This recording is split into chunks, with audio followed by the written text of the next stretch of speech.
First of all, I want to thank you, Mesa County Republican women, for your years of work.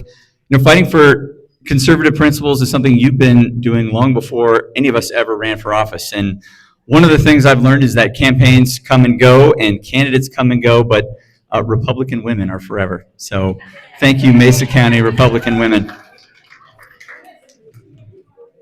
So I try to spend Sundays at home with my family, and after church yesterday, I took my daughter, who recently got her learner's permit, driving around Grand Junction, and we passed by my old elementary school, Orchard Avenue Elementary School. We passed by my old high school, Grand Junction High School. We passed by Mesa Mall, where I used to work at the Taco John's that used to be there, working fast food.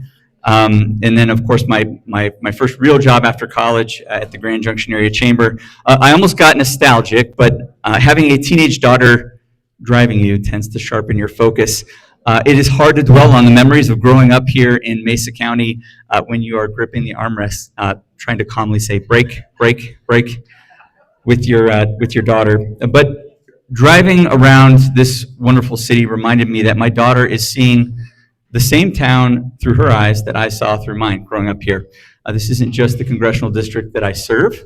This is home. I was born in Colorado, grew up right here in the Grand Valley, and I'm raising my children with my wonderful wife, Barbara, right here. This county is home for me. Along with Pueblo County, this is the largest county in the 3rd Congressional District. I have the most volunteers, the most supporters, and the most volunteers and voters, most importantly, right here in Mesa County. And I wouldn't be standing here and serving you in Congress without you. So I just want to say thank you to Mesa County for that support. We are going to be facing an election this November, and I don't think it's primarily about left versus right. I think it's about common sense versus nonsense. It's about a secure border versus an open border. It's about securing our communities versus lawlessness and crime. It's about protecting girls' sports versus putting men in women's locker rooms. It's about more hard-earned tax dollars in your pocket versus Somali daycares in Minnesota. It's about American energy dominance versus begging other countries for oil. It's about actually building things versus making things harder to build. Now, the people here in Mesa County figured this out a long time ago. Now, common sense is important, but eventually common sense has to become action. That's what I've been doing. First, on a big level, we passed the One Big Beautiful Bill, protecting tax cuts, strengthening the border, helping seniors. Hopefully you aren't paying taxes on your Social Security, and backing working families. And I've also been one of the more effective freshman legislators in Congress. I actually have to leave. I've gotten a number of bills passed. That's unusual. The number of bills that I've gotten passed, I've got a bill signed into law by President Trump as well. I actually have to leave for DC right after this, or right after I speak, because I am debating 2 bills on the House floor tomorrow. It also means delivering on a local level. It means working with the Trump administration to get $40 million in key Shoshone water rights funding, which we delivered. Actually, when President Trump and I spoke about this, I actually spelled Shoshone for him so that he could make sure he and his team knew exactly what I was talking about. I literally spelled out to the White House what my top priority was. It means also working with the Trump administration and with Secretary Wright to keep the Craig Power Station, coal-fired power plant, and the Comanche coal-fired power plant open. Been successful in that regard. This means reliable jobs, reliable power, and grid reliability. Reliable power, by the way, should not be a partisan issue. I've also been standing with ranchers against forced wolf reintroduction. Been working with Secretary Burgum on that. I'm actually the chairman of Indian and Insular Affairs. For those of you that may not remember, the wolves, some of the wolves that have come to Colorado have come from Indian tribes, and I've been working as the chairman of that subcommittee in the House of Representatives to keep wolves from being reintroduced from any of our tribal partners. So continuing that work, fighting for farmers and ranchers here on the Western Slope. Mesa County funding specifically, we've gotten millions of dollars delivered to our airport, roads, water improvements. I don't know if any of our county commissioners are here. We're also working on the city of Grand Junction, funding improvements there, road infrastructure projects, not spending money as they did in the Biden administration on artwork and train stations. I actually made that comment when I was in DC to a bunch of Colorado leaders, and I had a front range county commissioner come up to me afterwards and complain, like, why don't you want to be spending federal dollars on airport artwork and train station artwork? And I was like, you got to be kidding me. So you'd rather have those dollars go to Philadelphia artwork than here in our great state. So the bottom line is this: I wasn't sent to Washington to get famous. I was sent there to get things done. And I think I've been doing a good job in that regard. But we are just getting started. I've also stayed engaged since going to Congress, more than 250 meetings across the districts, across this district, meetings, tours, public events. And that's because I don't believe you can represent a place unless you've spent a lot of time in it, consistent time in it. I spent time at more Lincoln Day dinners than I can remember, including Mesa County, Eagle County, Gunnison County, La Plata, Rio Blanco. I was just there the day before yesterday at San Luis Valley, and so on. Meet and greets in Montezuma County, Pueblo, Otero County, and so on. So I've been committed both on the official side and the campaign side since going to Congress. I also think integrity in government and public service matter. Yes, applying conservative principles, and sometimes that leads to unpopular results, but I will tell you always where I stand. Also, check my financial disclosures. I'm not using Congress to get rich. I do not trade individual stocks, and I don't think members of Congress should either. Public service is about public service, not portfolio management. Now, the reason I'm able to do all of these things is because of the people right here in this room. First and foremost is my amazing wife, Barbara. Barbara, if you could please stand up. She is my best friend. She's also the mom to our 5 kids. As most of you know, because she's given a presentation on this, she grew up behind the Iron Curtain in communist Czechoslovakia, and so she appreciates in a deeply personal way the blessings of living in this, the greatest country on the face of the earth. She believes in America and the American ideals that we hold. Actually, in the Capitol, U.S. Capitol, there is a bust of a man named Václav Havel opposite Winston Churchill in the United States Capitol. Václav Havel was a communist dissident leader in the 1960s and 70s and 80s. And he said, truth and love will overcome lies and hatred. And that's something that we believe as Americans. That's something that is in the core of our DNA. Every time I walk by those busts, as well as those of our founding fathers, I'm reminded that freedom is not guaranteed. Now, last cycle, the Democrats spent nearly $20 million trying to flip the seat, our seat. We won anyway. We lit those millions of Democratic dollars on fire. Why did we do that? Because people like the ones in this room showed up. And I'm going to need you to show up again, both in next month's primary and in November. So yesterday, as I was driving past my old elementary school in Orchard Avenue, my old high school at Grand Junction High School, I was reminded about the things that I care about most are right here. Family, faith, community, and our future. I went to Washington for places like Mesa County and the other 26 counties in this amazing district, and I'm not done yet. I will never forget where I came from, where I was raised, and who my bosses are, including the people in this room. May God bless Mesa County, may God bless Colorado, and may God bless the United States of America. Thank you so much. Jeff, we really appreciate it. And Ron, if you wouldn't mind, come on up. Ron Hanks is the candidate for CD3, and we will get you started. Okay, Thank you. Thank you. And the record button is already on. So recording and Record, so everything's on. We're recording. don't mess with the green Yeah, button. don't mess Okay, with the green bottom line. Okay. Thank you very much. Honored to be here. My name is Ron Hanks, and I'm a 32-year military vet. I guess everything that I'm going to talk about is on those flyers, and we have many of them back there. I would invite you to take a look at them. The time I spent in the service was very formative. I joined in 1984 under Ronald Reagan. I retired in 2017 under Donald Trump. Those were 2 very good commanders-in-chiefs to have as bookends. Most of my career was intelligence. I started off as an Arabic linguist and worked the Iran-Iraq war, among other issues. I would love to talk about that at any point, sidebar. it's important and obviously germane to what's going on right now. My other experience was in civil engineering, and got to tell a quick story about this. And the timer is where? Okay, hands, fingers, okay. Oh, all right.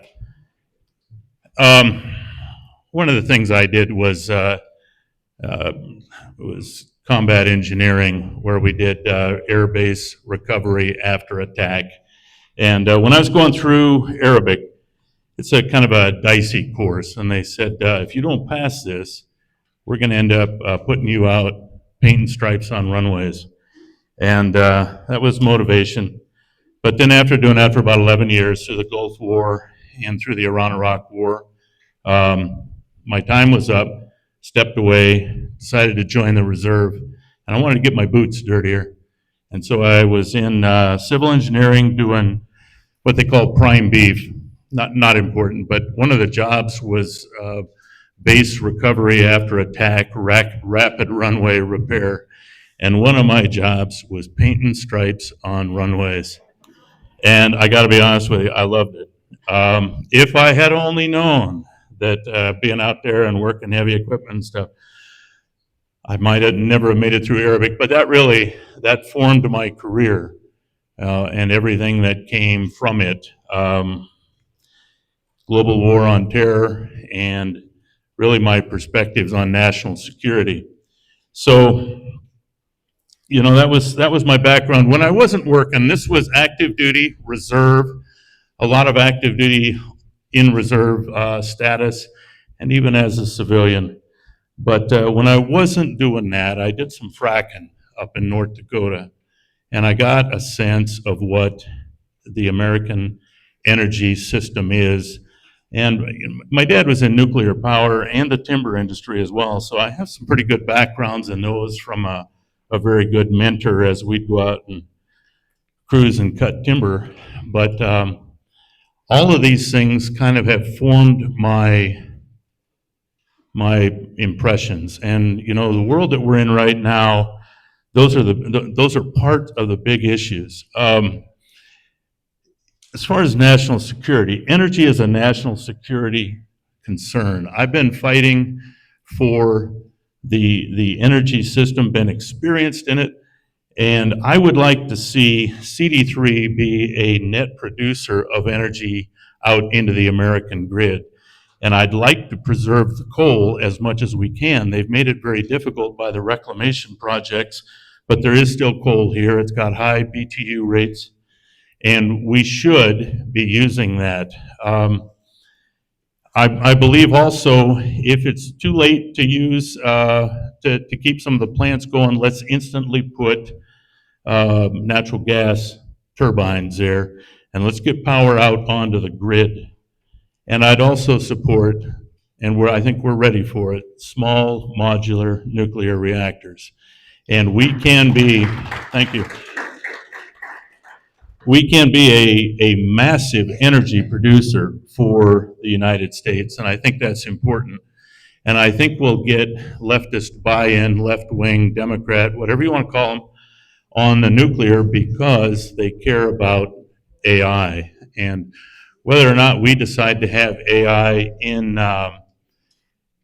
Colorado, that's a different debate. We should at least be powering it. So, and that'll bring manufacturing back. And manufacturing to me is national security. We should be producing our heavy equipment here. We should be producing our software and our hardware for computers here, not relying on a supply chain that's coming from China or overseas that can be intercepted. We should be doing our pharmaceuticals here, and we should be doing all the high-tech stuff. AI, whether it's here or not, let's at least have the power for it. Let's go to agriculture, national security, water, national security. I'm starting to get the sense, and I'm encouraged by this, that there is feasibility in industry now to produce enough electricity in small modular reactors to desalinate water in California and take a couple of million acre feet off of the demand of the Colorado River. Now, those reactors aren't ready yet, but in the meantime, I propose that we use the natural gas and get as much power. This will mostly be from the coast, and that will probably require a little bit of work with President Trump to get California to buy into that. But that's the thing. I think we need to start spending our time in the White House talking about CD3, what it can offer, and what we need in order to produce. But Pueblo is a massive and highly efficient steel production, and they've got a great mill out there. And the U.S. Navy is starting to talk about a rapid rethinking of their shipbuilding. I would like to go to the White House and say, we have the steel, we have the capacity, we have the expertise. What can we do for the U.S. Navy's shipbuilding effort? So these are the things that grab me and concern me, and I think that's where we need to go forward with conversations with the White House. And the budget, we have to start talking budget with, I think, the citizens, and then we have to rethink how we're doing this. We keep throwing money at it, whatever the last bill was, plus 3.5% for inflation.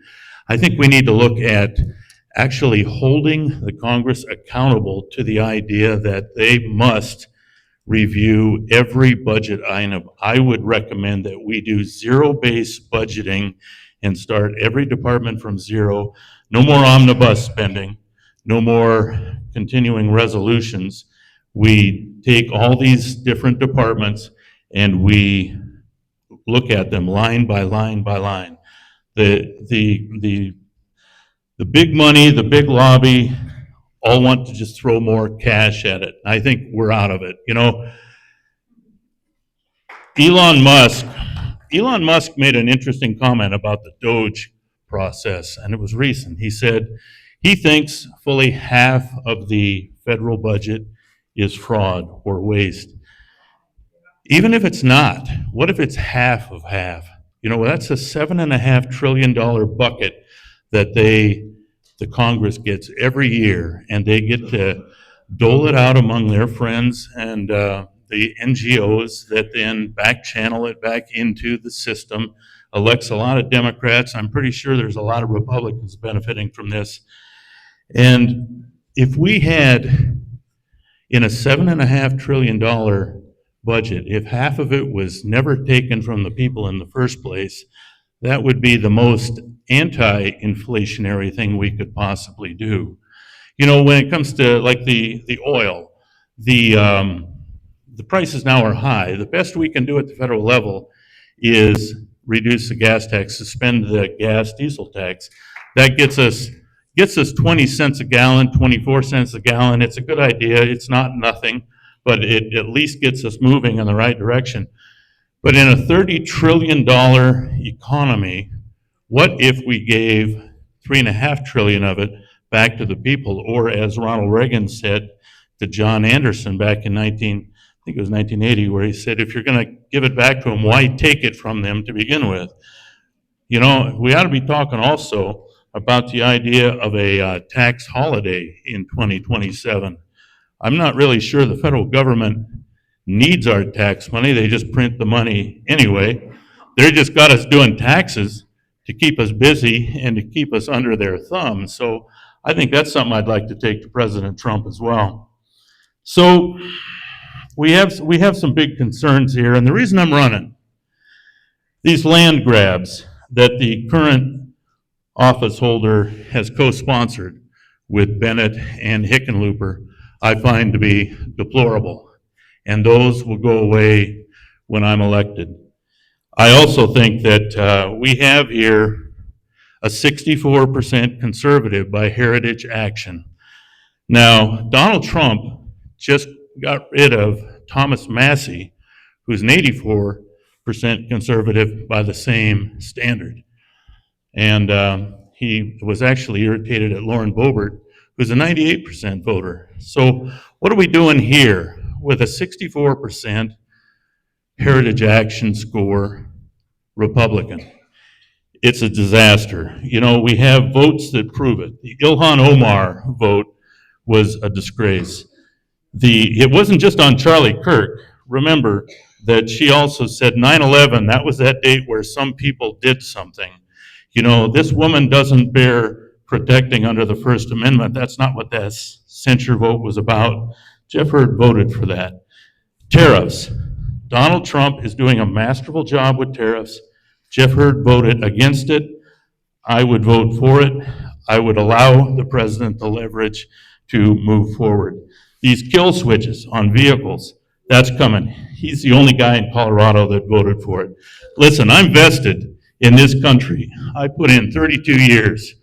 This is an extension of military service for me. I don't think we have any time to waste. I'm going to run out of time. I would ask you, take a look at hanksforcolorado.com. We'll be around. Love to talk to you. Thank you for the opportunity to speak. I grew up on a dairy farm, I owned a dairy farm, and I live in rural Weld County. So I feel like I'm home when I'm over here on the western slope. I just want you to know. Totally different than when I'm down at the Capitol. So again, I'm Barb Kirkmeyer, and I am running for the governor of the great state of Colorado. My state. I'm a fourth generation Coloradoan. I grew up here. I love this state. I'm running to make a difference. Before I get going though on my comments, I just want to thank you all for sending over State Senator Janice Rich and State Representative Rick Taggart over to the Capitol. And I mean this with all my heart. Janice and I are the co-chair of the Senate Republican Women's Caucus. There for a while, it was just Janice and I were the only Republican women in the Senate. So we're the co-chairs of that caucus, but she is a wonderful addition, a great person to be able to work with, the honesty and the integrity, and her motivation to work for and speak for your area of the state is remarkable. And then my partner on the Joint Budget Committee, Representative Taggart, I'm telling you, he's the perfect complement to me. I get a little out of control. I start going after things and saying stuff, and then he'll be like, now Barb, now Barb. And then one day I saw him, he let go on the executive director of the Department of Labor, and I thought, good job, Rick. But he's my partner on the Joint Budget Committee, and we have done some phenomenal things on the Joint Budget Committee to help out here in the state of Colorado. So thank you both, and thank all of you for sending them over. I really, really appreciate having them. So let's get started. Have we had enough? Have we had enough of 8 years of one-party control? The Democrats, man, they have made a mess out of our state. We have higher costs, more crime, roads are getting worse. I mean, they're horrible. The roads are horrible. Years of failed leadership in this state. Democrats at the Capitol, one-party control for the last 8 years. And I'm telling you, they're crazy, and I'm pretty sure that Janice and Rick would back me up on that. They are crazy. Here's what they are teaching people. Here's what they're teaching our youth. Here's what they're telling people in our state. One, if you're going to school here in our public schools, they're saying, look, you can't trust your parents. They're keeping things from parents in our school system. And we have bills that are reinforcing that. They're teaching people that you disrespect law enforcement, that if you commit a crime, man, you're not going to jail. They give get out of jail free cards left and right, that you're just going to get a slap on the wrist. You don't need a job because the government's going to provide for you. It's okay to tax others to benefit yourself, and they're just going to keep spending, right? I mean, I cannot tell you how many discussions we had at the Joint Budget Committee where Rick and I are fighting to cut the spending as much as we possibly can, but we're in the minority, folks. We are in the minority. They want to eliminate Tabor. In fact, what they have is a measure that's going to the ballot to essentially de-Bruce education funding in our state and raise your taxes. Doesn't matter how much we fight, we're in the minority, they can just push it through. It's frustrating. The last thing is they put undocumented immigrants before children with intellectual and disability and developmental disabilities. We had to cut programs for those types of individuals. We had to cut programs and cut dollars in child welfare. It was everything we could do. And we did get it. And I'm telling you, Representative Taggart was at the lead of this, getting a cut and cap on immigration, on funding for undocumented immigrants in our state. And then we eliminated the entitlement portion of that program. We got that in the last hours of getting our budget approved and moving it across to the other side of the street. So that's why I'm so thankful for Rick Taggart. And we worked on that together. You know, folks, people are frustrated, and they should be. What they don't want is more drama, and I'm telling you, in this race, we've gotten plenty of drama, and we need candidates to stop talking so much about themselves. Complaining about moderators is not leadership. Not showing up to debates, not leadership. Blaming the voters by blaming Tabor or fighting and blaming Trump isn't a plan either. And volume doesn't equal competence. Colorado needs a governor who understands the job on day one. I told you I was a fourth generation. I grew up on a dairy farm in this state, come from a pretty modest background. I owned a dairy farm, owned a small business, served as a Weld County commissioner for a total of 20 years, took a break in there to serve in Governor Owens' administration, becoming the executive director of the Department of Local Affairs. I have balanced budgets. I led my county to zero debt. I have cut regulations. I have supported law enforcement. I've fought to improve roads and infrastructures across this state, and specifically for the Western Slope. Yep, I hear about the Western Slope. I'm very familiar with what's going on over here. In the Joint Budget Committee, we put a pause on introducing any more wolves in the state of Colorado and cut the funding. In the Joint Budget Committee, we made sure, and by we, I'm saying, and I know I keep mentioning Representative Taggart, but I'm telling you, we are partners down there together. But we made sure that funding for all those water projects that are so important throughout the state of Colorado did not get cut. And we made sure that the Shoshone water rights funding of $40 million, that they got it. And the governor didn't get to go sweep that fund and try and take those monies away from us here. So I will put my record up against anyone in this race, anyone. Republicans and unaffiliated voters are looking for somebody who can actually win in November. 75% of the people who vote in the general election are not Republicans. 75%. Over 50% of the electorate in the general election, unaffiliates and independents. It's time to get serious, folks. It is extremely important that we have a strong top of the ticket in this election. This June 30th primary couldn't be more important than any other year out there. It is extremely important. We are one vote away in the Senate from being in a super minority. We are one vote away in the House from being a super minority. Coloradoans can't afford anymore another 8 years of one-party control. We can't afford it. I am qualified for this job. I have a record that is astounding, and I have a plan to get us back on track. A plan to whip that budget into shape within 6 months. No more 1.2, 1.5, $1 billion deficits. No more overspending. We're not in a recession. We have revenues coming in. It's a crisis of priorities, and it's an overspending issue, an expenditure issue at the state when it comes to the budget. I have a plan to get our roads in shape and to fix our roads. And it doesn't mean we're going to increase taxes. We don't have to increase taxes to fix our roads. You know, when we're sitting in the Joint Budget Committee, I get a lot of people who ask me, what's the worst department that comes in front of you? I tell them it's the one that's presenting that day. Because every department is mismanaged. This is the worst managed administration that I have been around, but it is every department. CDOT, Department of Healthcare Policy and Finance, the Health Department, I mean, you name it, Department of Natural Resources and CPW, they're all horribly mismanaged. It's every department. So I have the experience, I have the plan, and I'm qualified to be your next governor of the state of Colorado. My name is Barb Kirkmeyer. I'm running for governor. I'm a fourth-generation Coloradoan. I love this state. I have 6 grandchildren. I am ready to roll up my sleeves and get to work for all of you and get us back on track. KirkmeyerforColorado.com. Appreciate your support and would love your vote. Thank you. And I picked you up some time there. Right, Janice Rich. I have the Senate District right. So, You did. Thank you.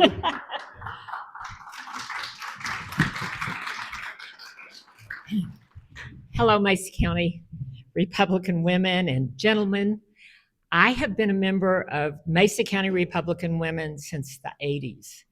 And it's going to date me just a little bit here when I tell you that I came to Grand Junction in 1973, in April of 1973.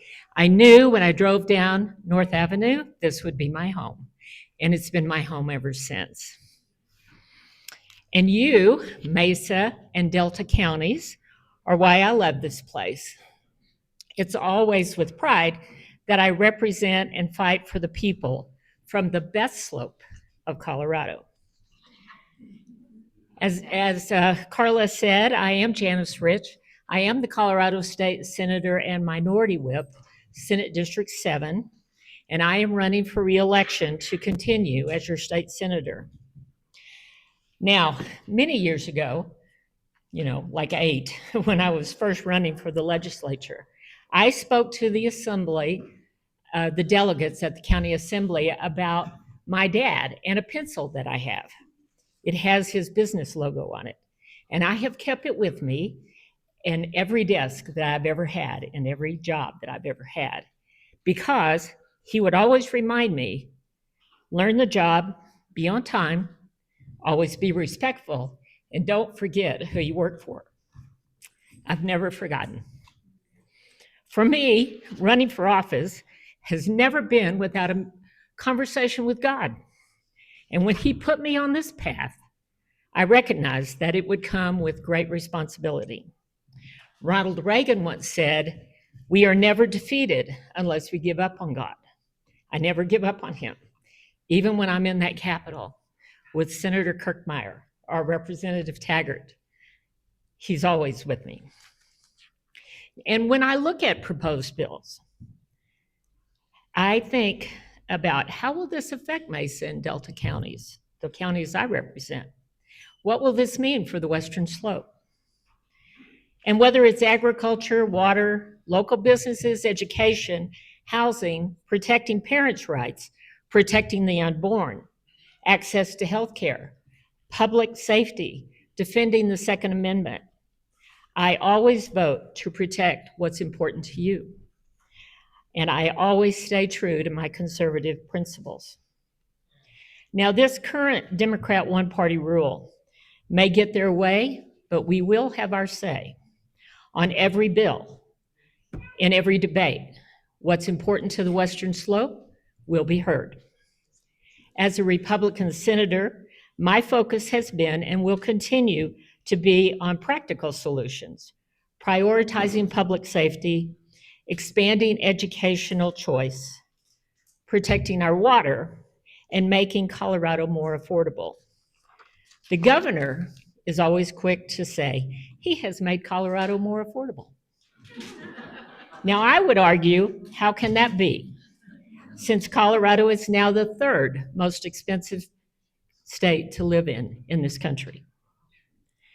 It is also the second most dangerous state in this country. My job as a state legislator has been to do no harm. I will always be honest with you, and I hope you believe I have represented you well. If you re-elect me as your state senator, I will continue to be that strong, consistent voice, protecting our West Slope values, and most importantly, this place we call home. Now, am I going to speak for 10 minutes? No. We have many candidates here today that I know you are waiting to hear from, and you just heard from a spectacular candidate for governor. But I am always available for questions, and I hope you won't hesitate to ask.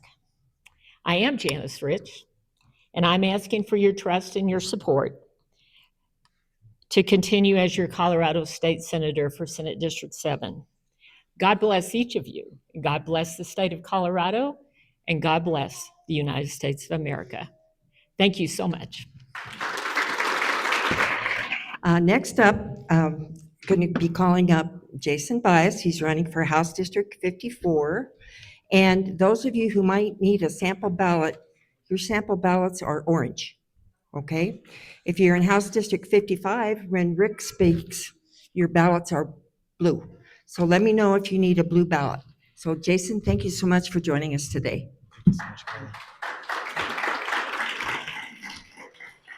Well, first of all, thank you all for being here. It's so good to see so many familiar faces. And thank you for the Republican women for hosting the best lunches. To avoid making you all listen to the same speech over and over again and the same talking points, I'm actually just going to answer everyone's question. How is the campaign going? For a good quick summation, first off, this campaign has been going amazingly. We won the assembly with a little over 67% of the vote, and we're very close to preventing a primary runoff. So thank you guys. Since the assembly, we have been attending numerous events, churches, organizations, meetings. And when we do this, our main goal is to find out what issues matter most to these people, to these individuals, and to these entities. Because the truth is, every person is different. Every organization and advocacy group are focused on different and certain issues. But the greatest feedback that we've gotten is people are just so happy that we are willing to listen to what they have to say. And as a candidate, as a constituent, as someone who cares really deeply about this state and this district, I feel that listening is probably the most important part of all of this. I'm not going to have all the answers. I'm not going to have all the solutions that everyone's looking for. But I do know what matters most to this district, and I'm willing to fight for every single one of my constituents day in and day out. In addition, we've been very blessed during this campaign. Our team is leading in fundraising efforts, including our Democratic opponent, with more money and more individual donors as well. So thank you all for who have been supporting our campaign. We were one of the first candidates in any race to get large 4x8 yard signs or small, tiny billboards put out in the high trafficked areas of Mesa County. And I couldn't have done that without you guys. So again, thank you so much. We have ads, mailers, text messages sent out. We have volunteers who are taking time out of their really busy schedules to help us with our ground game. And this matters a lot to me for many reasons, but the biggest reason is because the voters are active in this movement. Their voices are being heard, and they're pleased to have someone step up to support and work for the people, not for themselves, not for name recognition, not for their businesses, and certainly not for their own benefit. When we were connecting with voters, the responses have been pretty consistent. They are very encouraged to see someone young and educated seeking to make a change in this progressive state. The voters and myself know that in a small minority, I may not be able to solve every issue at hand, that I may not be able to make every change that needs to happen in this state.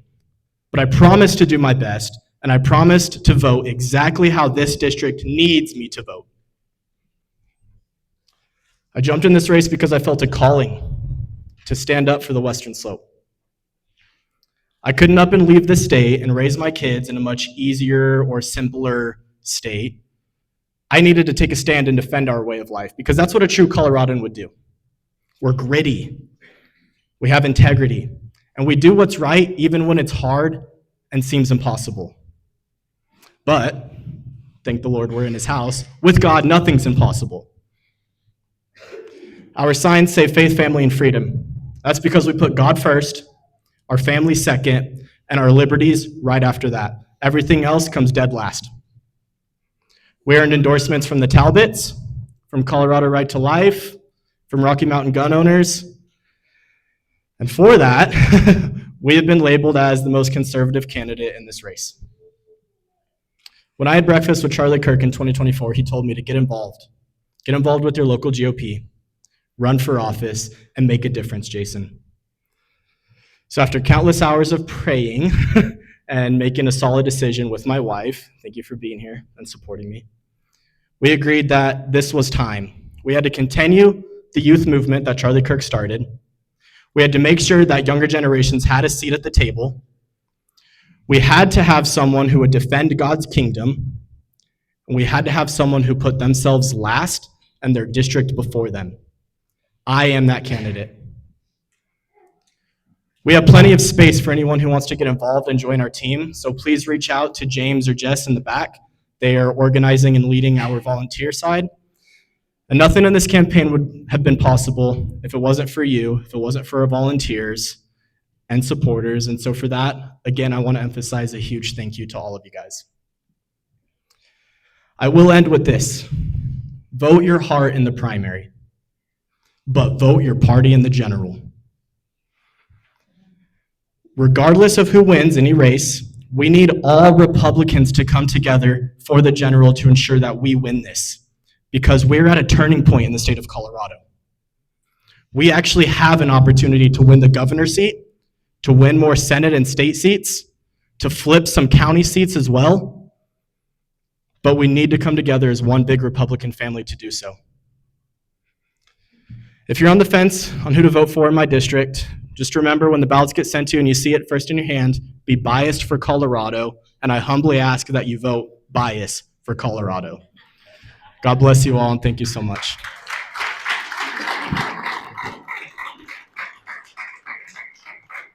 Next candidate is Nina Anderson, and did I lose her? Oh, there she is. Okay. Sorry, you snuck up on me. Okay. Thanks, Nina, for joining us. Thank you. Thank you, Carla, and thank you guys all for being here. Nina Anderson, I am also a candidate for House District 54. I'm a fifth-generation Coloradoan. My great-great-grandmother started owning her water rights in 1896. We homesteaded in 1903 in Routt County. My roots are very, very deep. To that, then, I have also come to own the franchise for Express Employment Professionals here in Grand Junction, of which I've operated for the last 19 years. 10 years ago, I was fortunate enough to work with Representative Thurlow. As a small business person and an HR person, there's these pesky little things that you end up as the state and you're in conflict with the feds. It was very frustrating for my HR community, and so we met with the chamber and we said, what do we need to do to fix this? So our chamber was very good at pointing us the right direction, and we worked with the staff over in the Capitol to get that reversed. So that was very empowering to say, as a small business person, we can affect change. And so I dug in deeper to figure out the things that we could do as businesses. We started looking at this thing that was in the way in Colorado of me as a small business to be able to provide good health insurance to my staff. It was called the MIWA, the Multiple Employers Welfare Act. So we started putting together some plans to change that so small employers could be competitive in the market in offering good benefits to our staff. And then, of course, the Affordable Care Act came, and that yanked the rug right out from underneath that, and we weren't able to do that. But I continued to stay involved with the legislative committees. I started to learn the processes, started to learn the people that were in there, and started listening to businesses and staff to figure out what was getting in the way of economic development. I then received a governor's appointment to serve on the Workforce Council, where I started working with state staff, with the Colorado Department of Labor and Employment, started working with higher ed, starting working with the Department of Human Services to find out what we could do to build relationships, to build partnerships, to make it better for the Western Slope. And I'm sorry, I went to the Delta Demolition Derby on Saturday, and I don't know if you guys, I love derbies. There's very few things that I don't love more, and I think part of that is because I just love that it's socially acceptable to scream at the top of your lungs in public, right? So my voice is just a little bit hoarse still this morning. So thank you for your patience. But in addition to that, I also serve on the Community Hospital Board. So I started to learn firsthand the things that are standing in the way of our service providers providing good care to our community.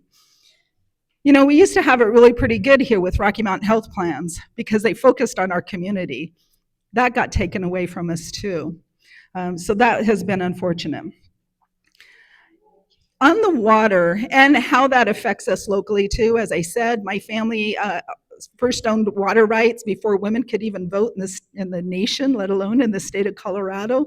But I also have, over the campaign trail, been able to meet Commissioner of the Water for Colorado. Her name is Becky. She's a School of Mines graduate. She is very, very smart. And she is one of them that walked away from the table when the upper basin was negotiating with the lower basin. So she holds some very good negotiating power. And I'm sure that Mr. McGinnis could also educate us a lot more on some of those topics. But I'm already starting to build those relationships so that we can be effective on day one in defending what is important to House District 54. I also have, the last 3 years, been attending CPW meetings. So not just talking about wolves, but actually figuring out some of the things. And I have a couple of great ideas, including one of them that came from the Ute tribe at the last regional meeting here in Grand Junction.